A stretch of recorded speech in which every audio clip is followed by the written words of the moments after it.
Testing 1 2, testing 1 2. Woohoo! Sorry, folks. As you can see, I'm not using my boom arm tonight because my sons stole the little piece because they're spending this week at their mom's house. So I'm free, which is why I'm going live and smoking in the house tonight with actual paper. Not the vapor, but with the paper. All right? It's been a while since I went live. I know y'all miss me. I understand. Apologies for the messy kitchen. I forgot to clean up, so my accoutrement and my backdrop is not as it should be. Hopefully this thing is working. I haven't done it in a while, but I just plugged it up and just went. So hopefully it's good. Oh, let me give some sound effects. Still works. So we're going to reconfigure the show a little bit to be less about politics and more about sports and women and culture. All right, black shit, real man shit, and traditional values / philosophy and ideas. Okay. The purpose of I Said It First going forward is going to be, I got to figure out how to hold this mic, providing guidance to all the people who need it in the world. Okay? Where are my people at? I can't be talking to myself. Y'all chime in. You got questions you want the God to answer. You need to submit it right now. So Far Mahaj the God can answer any of your questions, regardless of whatever it's about. All right? Because your man knows a lot about a lot. Okay. So tonight I'm going to be smoking some. I can't do this fucking thing holding the mic. I can't roll up and hold the mic. You know what, people? I may not be able to smoke tonight. Wait, I got a thumbs up. I think I know who that was. I have one of my fans on the phone here just watching me, like FaceTiming. You know how these ladies do. It's like, I'm joking. Nobody's on the phone. Yay! Who the hell is Yay? Oh, Maysu, what's up, home girl? But hold on. Sorry, Maysu, we're not doing politics though. It's just gonna be all sports and women. Kevin, what's up, homie? That's what I'm talking about. Oh, I know that picture. I'm in that picture. I'm in your profile picture there, Kevin. What's up? I got to put the things on. I forgot to do that. All right, we got the homegirl Maysoon. By the way, when you go through the archives, you can see a fabulous show with Maysoon, Suleiman Khatib as my co-host or my guest that night. And she actually asked me questions. It was a very great show. And then we got my man from the hood, Kevin. What up, though, Kevin? That picture, his profile picture, that's me there. The cool looking one. All right, y'all. Lakers are going to repeat. I feel sorry for the players, but I'm so happy they got them niggas back to basketball early because it was just boring as fuck. I don't really watch football like that, not the pros. Exactly. The Lakers are going to repeat. We're the defending champs, and our roster is so much better. I'm just loving what I'm seeing with Schroeder. He's aggressive. He gets his own shot. Montrezl Harrell don't miss. The Clippers are going to miss him. I'm sorry, but Ibaka is not better than Montrezl. I don't give a shit what the advanced analytics say. The Lakers cannot be beat. Right now, we're fucking around playing with Portland. We're blowing them out now. I'm doing a quick show because I got to get back to the game. I got to get to the game by the fourth quarter. All right, I was watching. We was blowing them out. Then we started playing around. And now we got down by a few points. But no worry. It's light work for us. Everybody's light work.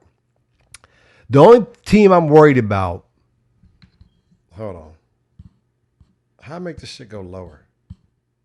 The only team I'm worried about potentially is if James Harden can figure out a way to join the Trailblazers. That might be a problem. Yes, it was, Kevin. I remember that. That was at the little house I was renting. Kevin reminded me shit I already know about. The Clippers. Where the fuck are all you Clippers fans at?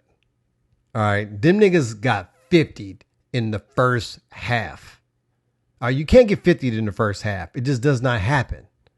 All right. And that's okay. Here's why I wanted to get back on the air. All right. Because I got to get credit. Look, if y'all don't know me, the people know me, know I like credit. All right. That's why my show's called I Said It First.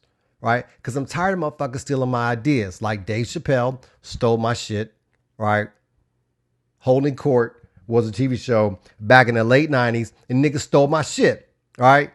So right now I had to get out there early because I said this weeks ago. All right. And I have facts on my side. And that's why I got to keep doing this broadcast to get my credit. I said weeks ago, as soon as Klay Thompson went down, I said the Golden State Warriors will not make the playoffs. Motherfuckers like, but what about Kelly Oubre? Oh, they got Oubre.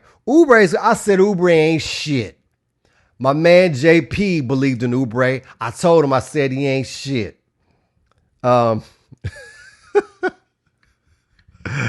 Okay. Wiggins is some trash. He's not quite a flop, but he ain't no fucking first round overall pick. All right. I told y'all that Golden State wasn't going to make the playoffs, and I said it first. Okay. Second of all, I want credit for this. Because if James Harden would get his shit together and buy into Houston, Houston's got a mob. All right, that team, that Christian Wood, because that's what I want the Lakers to get. I'm happy with Harold, but I wanted Christian Wood.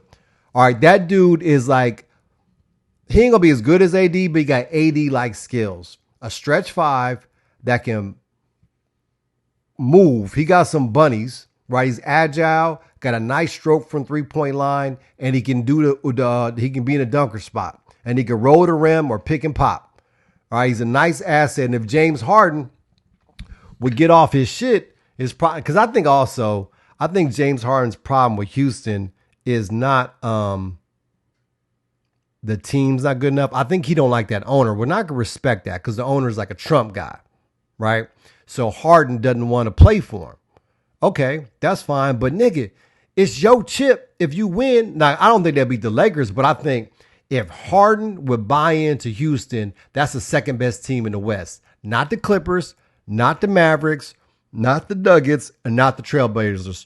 The Houston Rockets.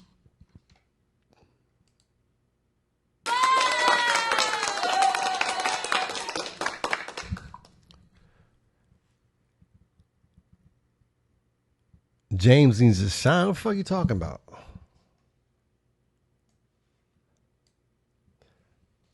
Kevin, I don't know what you're talking. What's negative? Please elaborate. And by the way, for all the listeners out there, if anybody has any questions for the God, you can ask them. All right, relationship questions, fellas. If your woman's not listening to you and you need some guidance on how to have a happy home.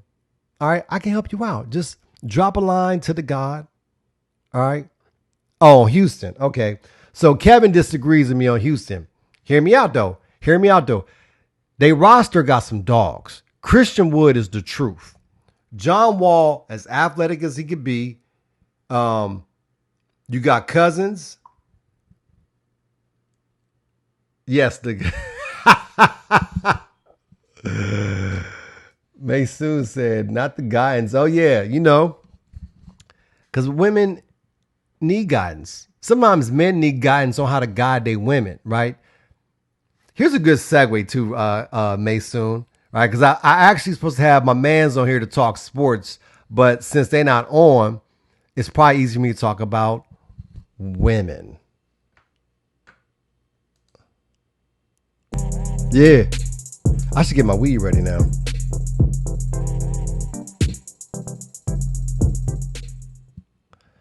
All right, here's the thing. I've For those who follow me and know about me, I have a problem with the woke culture and the direction of, I would say, for a lack of a better term, let's just call it feminism, right? And the restructuring of gender roles. Um, um, I will, make soon. That's my job. I'm going to enlighten you on women. Okay. But first thing we'll talk about is specifically now, all you because I think May Soon's the one that told me about allyship. I know what the fuck that word meant until she interviewed me / I interviewed her. Okay. But nonetheless, Kelvin, Sergeant Bradley, what up, Lo? That's my man, Sergeant Bradley. That was my sergeant back in the Army. For all the homies, when I tell you the Army stories, he can back them up. He was the one, he was the cool one that like tried to run interference for me when I got in trouble, which was often. Because my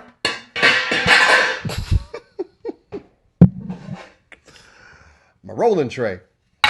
I stayed in trouble in the Army. All right. I managed to get out with the honorable discharge. Thanks a lot to that man.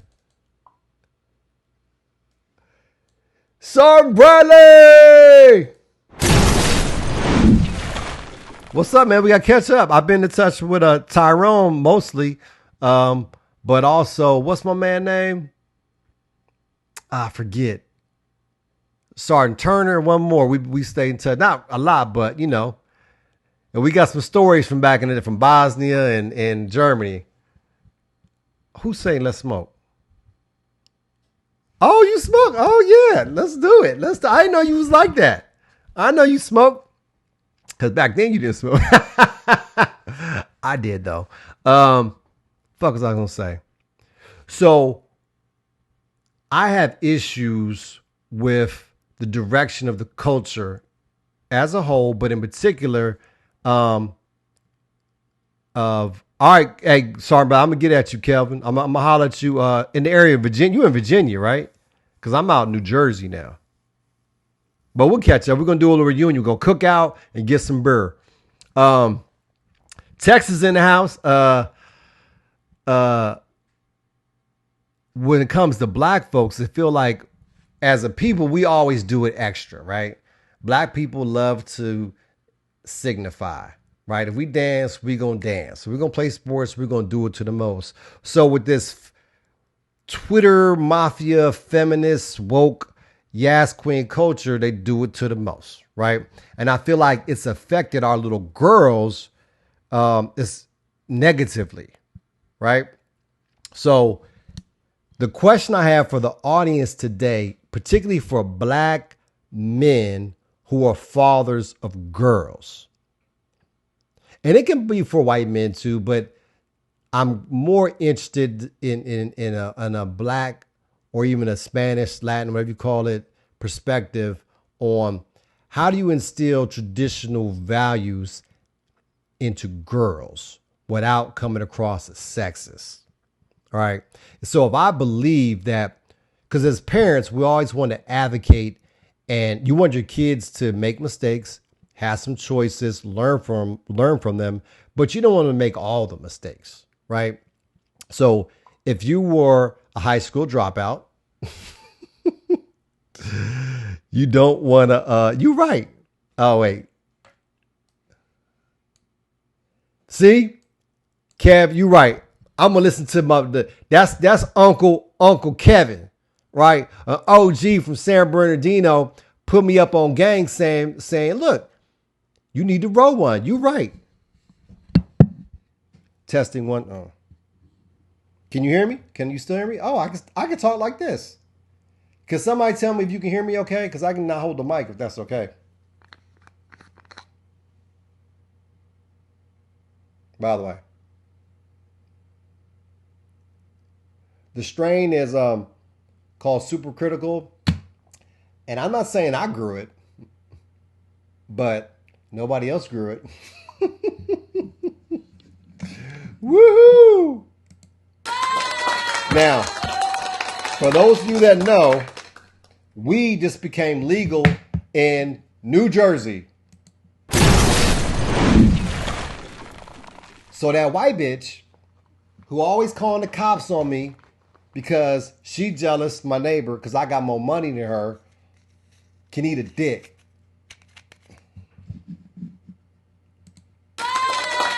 I'm all legal, baby. Now, growing is not legal in your own home. So I didn't grow this.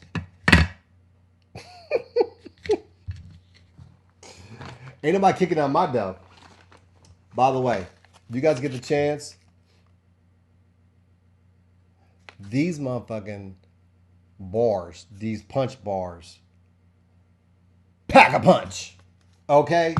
You will be fried. Matter of fact, it take an hour to kick in, so let me pregame. Yes, Kevin, yes. Oh, we is right. Okay? Oh, we. These Jones is 25 milligrams a square.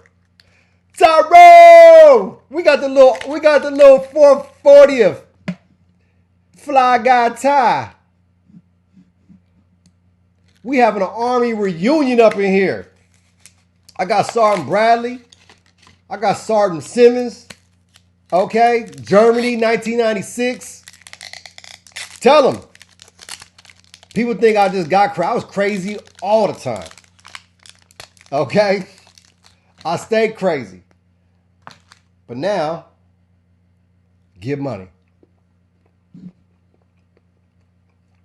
Oh, I forgot. I don't know about y'all. As much as I smoke weed, it's pretty embarrassing, but I can't roll a joint. So I use one of these. Y'all know how to use this? And I like tips. Pause. I mean, I like tips. Pause. Oh! I have a news announcement. I don't have a slide for it, so I'll just do this. It's not really a random thought, but you in Hampton. Well, Tyrone's in Hampton. Okay, but Virginia though, right? So we're gonna do that. My kids is spending the week with their mama. I'm actually gonna go down to DC, so we can definitely do it. We can definitely do it.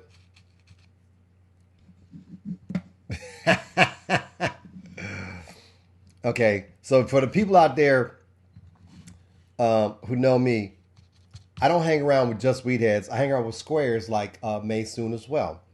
We don't hang around per se. We live in different states, but yeah, some people believe that marijuana is addictive. It is not addictive. However, to answer your question, Mason, let me put it back up there. Well, first let me go to Tyrone. Tyrone is co-signing what I said earlier. Yes, I've been in a lunchbox for a long time, right? But to answer her question, does weed... I can't do two.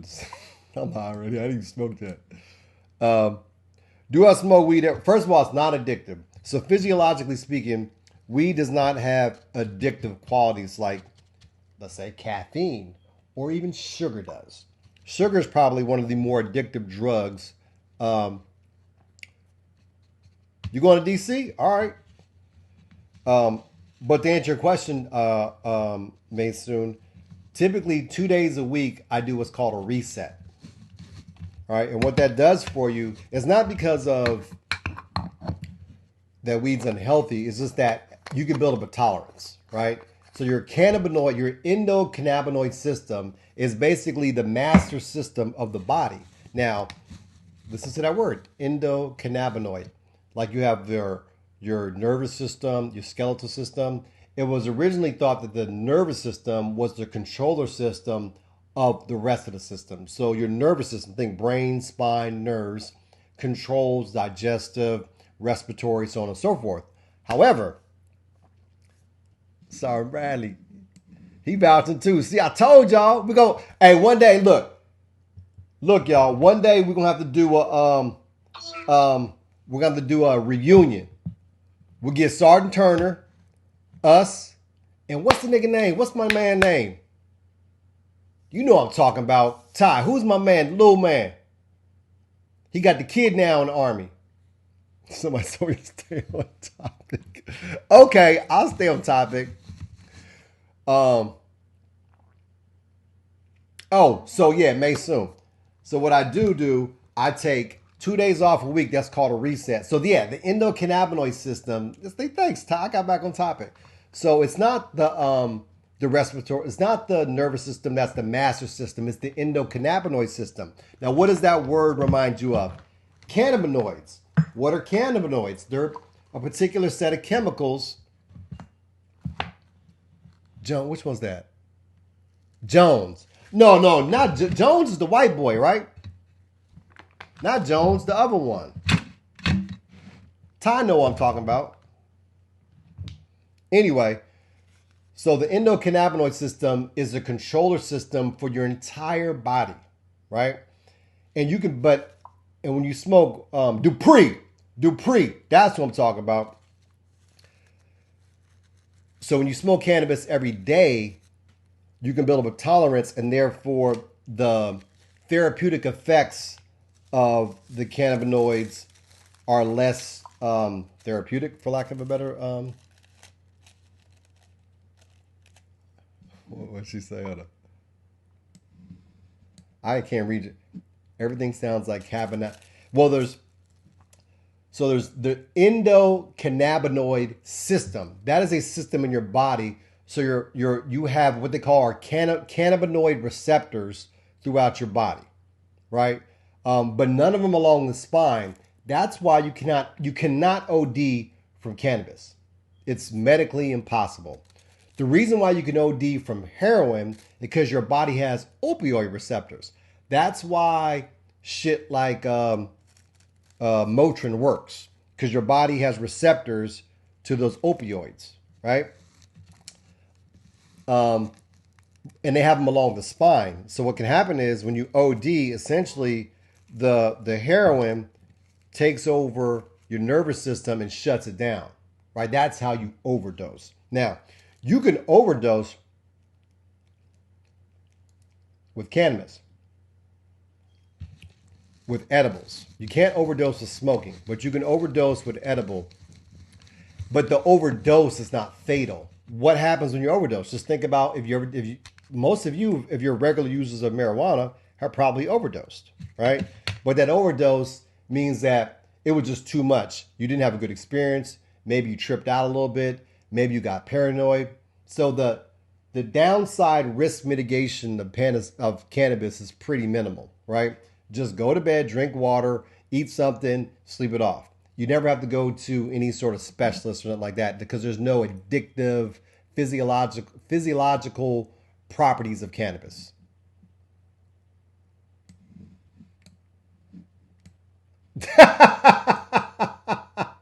See, it's funny. Even the bad stuff of cannabis is still funny. Oh.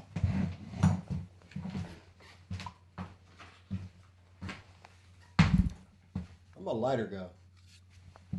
Oh, I can't find my lighter, so hopefully this one will make do. Hey, look. Thank you, Ty. Now, I know that was a backhanded compliment, but I'll take it.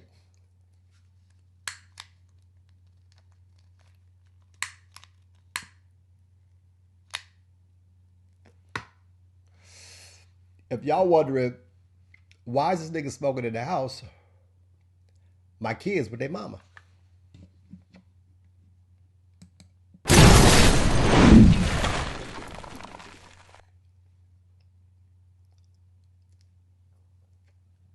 Now, I'm gonna go into what I was gonna say about we as fathers, black men, raising our little black girls.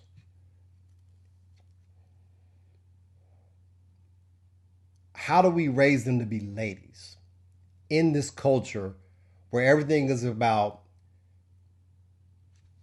savageness and empowering women. But to me, a lot of that empowerment is trying to be like a man, like over sexualizing little girls and then trying to flip it like that's some sort of form of what's the word I'm looking for? Independence, right? Okay, thanks. I was a governor. But and I was trying to explain this to my daughter. I forget what the topic was, but I said, look, you need to be focused on being a lady, and you can try to be as progressive and liberal as you want, but at the end of the day, what's going to make you happy is not necessarily what's going to make a little boy happy. A boy can become, a young man than a man and just drink, sleep around, buy fast cars, and have a fine life. As a woman, you want to have a nice home, you want a nest, you want to be taken care of, you want safety and security, and you want to raise kids. Right? So if that's what it's like a job, right? And this is what I try to explain to her. If you want to be the CEO of a company and you get hired as the male in the mailroom, you need to carry yourself like a CEO. Don't fuck around and fraternize with the mailroom folks. All right? Because all you ever go to see it as is somebody in the mailroom. Now, if you want to be a wife, don't ever be no hoe. Okay, I didn't say the word hoe to her, but I'm saying it to y'all now. If you want to be treated like a lady, act like a lady. I'm not trying to be the one to save you, okay? If you out there and you had your little hoe years or whatever, stay a hoe. And if you come at me as a hoe, I'm going to carry you as a hoe. You're going to never get from hoe status to wife status. Can't turn the hoes into housewives. Talk to me now. Where is the congregation on this? How do y'all feel about your little girl specifically? Is it okay to say be a lady? Right? Is that somehow setting them up for failure? Because I don't think it is. I think that at the end of the day, right, you always want your children to marry up, or at least marry level. You don't want them to level down. You want to level set or level up, right? Oh, somebody saying something. How does she react? Okay, so Macy was asking me how does she react to that. So at first, it was not combative, but like saying, "Dad, that's sexist. Dad, that's not fair because why can the boys blah blah?" But then as we kept talking, my man Sergeant Bradley agrees with me. You know what's up. Traditional values. As we kept talking, I said, now look, let's be honest, right? I know you. I know you since you was born. Well, I know what you dream about and what you desire. Because of all my kids, she's the most put together, meaning like she's the straight A student. She's the one mapping her life out, like vision boards, all that bullshit, right? So I know she wants to have a nice home. She wants to have all the little cute shit. She wants kids in cute clothes, and she wants to live that lifestyle. So I said, you're going to need a man that's going to help provide that, because to do it by yourself don't make sense. It don't make sense to get this big home and have a family as a single person. It's just putting good money after bad, right? So if you want a man, you're going to want a man at your level because she plans on being a doctor or higher, right? Women don't tend to do well when they marry down. It's just, for whatever reason, that's the way life is. So if you want a man who is put together, has his shit together, have his shit together, and be of good moral standing, then you need to have a good resume. Because that's the men you want to compete for, is the ones when you first get out of med school or when you first get deployed, where everybody is finding those ideal, just like sports. The first rounders go first, right? Those tend to be the best players. So when you're looking to get married in your late 20s, early 30s, or whatever, the good ones go quick, all right? Later on, when you're 35 to 40, and you're getting like the ones who are on a second go around or the ones that nobody wanted, right? So that man who has these choices, who has the educational background that you, thank you. So I even got May soon to agree with me, so you know it's truth. Who has the qualities you desire, he's going to want a woman that has the qualities he desires. So what do men desire? That's the question. Now, I believe that men, more than anything else, value loyalty.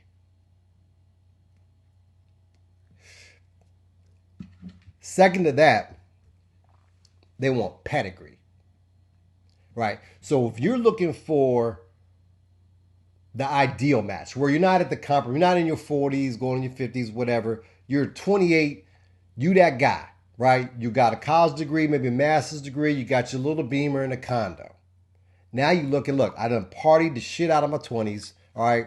It's time for me to look to procreate. I want to have little sons, little daughters. I want to have the nice trappings in life. I want to have all that bougie shit, right? So you start looking for women. Well, who are the first women you're going to avoid, right? It's them hoes you were seeing in the clubs you was at, right? It's not that she can't ever go to the club, but if you like, you know about her, or if you had your way and passed around to your homeboys, you ain't going to marry her, right? So, you know. Now, you meet a woman brand new, you don't know her past necessarily, right? But if you're 28 to 32, you're this young man, you're making money, 6 figures, whatever, and you meet somebody, guess what you're going to do? You're going to ask about her. And with today, with social media, whatever, guess what, ladies? All that little twerking and shit you was doing and your little OnlyFans page and whatever fuck else, little hoe shit you was doing, ain't no secrets. So, act like the CEO. Act like the wife. If that's what you want. And be honest with yourself. Don't try to be politically correct with yourself. You can be politically correct in the workspace or whatever, right? Testing. I think, yes, you can still hear me. But don't be politically correct with the mirror, right? Because the mirror don't lie.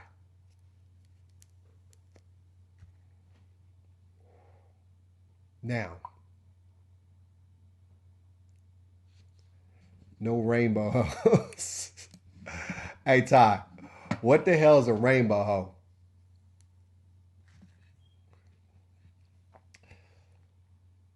Okay, bookmark that. I need some feedback from the audience to tell me where have any other men or even any of the other women through watching their husbands or baby fathers deal with their daughters, have any of you guys experienced that challenge of instilling traditional values? Because I feel like personally that the only taboo left in America is traditional values. And I'm not one of those reactionary black conservatives. I'm not that. But I do believe in gender roles. Okay? I'm fine with the gays. When it comes to the trans shit, you know, I just feel like a lot of them people are just gay. But my boys, when I serve dinner, all right, the girls get served first. And the boys start serving themselves, I pop them in the knuckles. Because they got to be gentlemen. Likewise, my daughters got to be ladies. All right? So, you get advantages as a woman just as you get advantages as a man. So, like I say, my girls eat first. If I'm sitting around and I want somebody to grab me a drink or whatever, and all my kids are here, I ask one of the girls. And my daughter will say, why not ask the boys? I say, because I said so. Because that's how we do um, in the alley family, right? We respect gender roles. And that's not a bad thing, I don't think. I think people can be who they want to be and still respect tradition. Okay?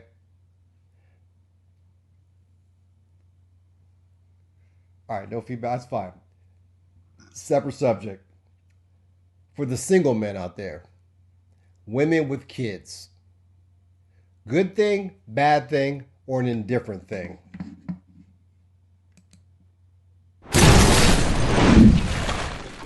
Now, here's my take. Now, some people would expect me to agree with some other people who seem like we would agree on a lot. But here's the thing. You might expect me to be like a woman with kids is somehow lesser than a woman without kids, as far as like the value in the dating game, right? But I disagree. I'm not of that mindset. As a matter of fact, being a established gentleman pushing 50 years old, I prefer women with kids. Wait for it. Here's why. What I found is, number one, and I don't know what you fellas out there have experienced who are, keeping it grown and sexy out here messing with the ladies or whatever.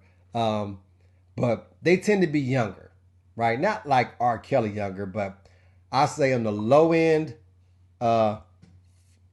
25 is the youngest I went.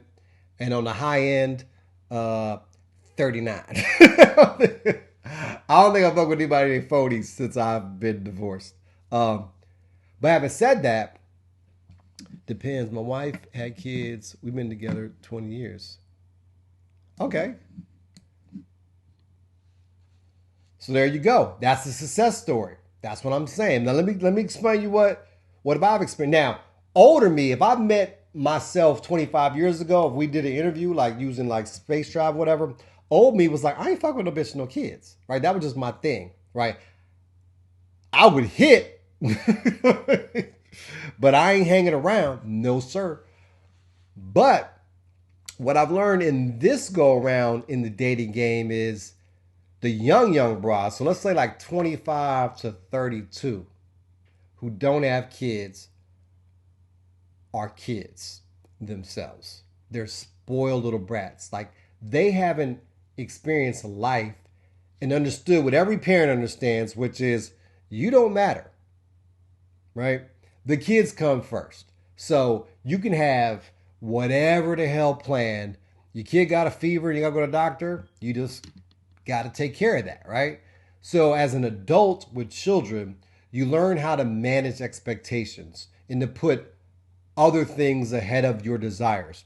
When you're a young person, 25 to 32, have never had children, never had a sacrifice for, because think about it. Like until you have kids, you never ever have to give something to someone else as a matter of fact, right? You never have to, like, if you want shoes and you got money for shoes, you buy yourself some fucking shoes.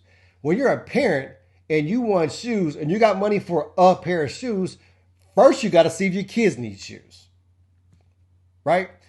You can have brothers, sisters, mothers, fathers, boyfriends, and girlfriends your whole life. You've never had to do that thing. You've never had to worry about somebody else eating before you eat. So it matures you. It adds a layer of texture and nuance to you that doesn't exist until you've experienced that, right? There's no way to replicate it. So if you're dating a woman 28, 31, whatever, who's never had kids, and she wants to do whatever, and y'all made these plans, and then last minute, you can't go because whatever with the kids, she acts like a baby because she's never had to experience sacrificing as a fundamental rule, right? Like there's no way around it, right? They want to date and go out 3-4 days a week, and you don't want to do that, or you can't do that, or because you have other responsibilities. It's a problem. Okay, so that's the one. Now the chick's a little older, let's say 33, 34 and up, who do not have children, but have good ass jobs. These career women, the most annoying group of women there is. I'm talking about the doctors, the lawyers, the whatever fucking influence, whatever it is, right? Your little marketing company, whatever it is you do that makes you think you're so special, right? They figured out life. They got a master's degree. They got the puzzle all filled in. They just need that piece in there for man, children. So what do? They try to fit you into their puzzle, right? I'm the man. You fit in my puzzle. I don't go to your puzzle. The man is head of the household. And that's what I mean by traditional values. He says somebody's going to put the kids second. Well, now this might be controversial, but inside of a relationship, in a marriage, if it's done the right way, the kids should come second. The kids should come second both to the wife and the husband. Because guess what's the most influential thing to the outcome of those children's lives? The one thing in the context of that marriage. Relative to income, like, so, you're not going to go up or down, but relative to income, the most important decision, an important act in that child's lives is whether or not the husband and the wife stay married. First of all, get married, stay married. Right? So the best thing you can do for your children is have a healthy, happy relationship with your significant other. Be it a official marriage or jump over the broom marriage or just shag it up, whatever you want to call it. Y'all living in the home with the child and being consistent throughout their formative years and shit all the way up through high school will lead to the most healthy emotional product possible. So what that means, especially for y'all women out there, because like men, we've kind of been trained in the culture, right? Happy wife, happy life. The equivalent saying doesn't exist for how to manipulate or how to nudge women in the direction of taking care of their husbands. But it absolutely applies, because when the woman treats that man like a king and that king treats that woman like a queen, and you get to this point in life where you're financially set, you don't worry about bills, and you just on this glide path, the way y'all treat each other is more important than the way you treat the children, right? Because the kid's going to be all right. Let's see what Maysoon says. She's a smart one. Consistently respecting each other's, yes. That's it. Sexually, too. That's important. Because what I'm reading between the lines here, she's probably not talking about sex, but I'm going to flip it like that. Because that's one of the main, rubs we start to, when a relationship starts to fray, the canary in the coal mine is the sex life. And typically, not all the time, but typically, it's the man wants some, the woman won't give her none, right? Because the woman controls sex, right? When y'all do it is up to her, right? Now, once you got that box, then you got her. But no. So women, don't play that game, right? When that man needs it, you give it up because that's going to make him function the best. And you want him to be his best. When he's his best, he's the best father. He's the better husband. He's the best provider he can be, right? Just like when you need your alone time or your spa day, he provides that for you. You come back happy. You're a better mother. You're a better wife. You're just a happier home. All right, so Maysoon's going to school us about what Islam says. In Islam, we can't deny our husbands unless we are sick. That deserves an applause. So me and the Prophet Muhammad agree Ain't no saying no. All right. When you said yes, I do, you said yes to that box on a Monday, Tuesday, Wednesday, Thursday, Friday, Saturday, love. Okay. That's I just got thrown off over here. That's what we're talking about. All right. Now, somebody gotta ask me something because I'm running out of ideas. I had these notes, but I wanted to freestyle. You know, kind of like exercise. You gotta get the movement, get the blood flow going. Oh, that's what I forgot to say. So, newsflash.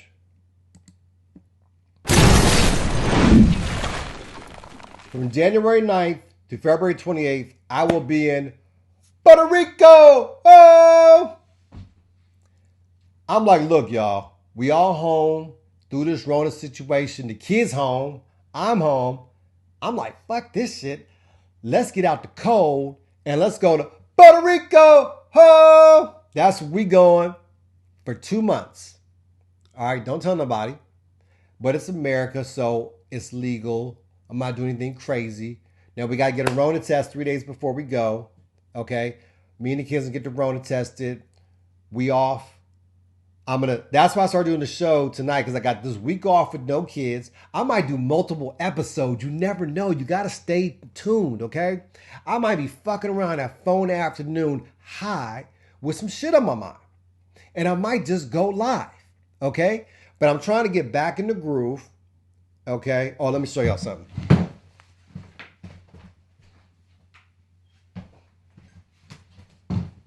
So when I'm in Puerto Rico, it's nothing but kettlebell workouts on the beach.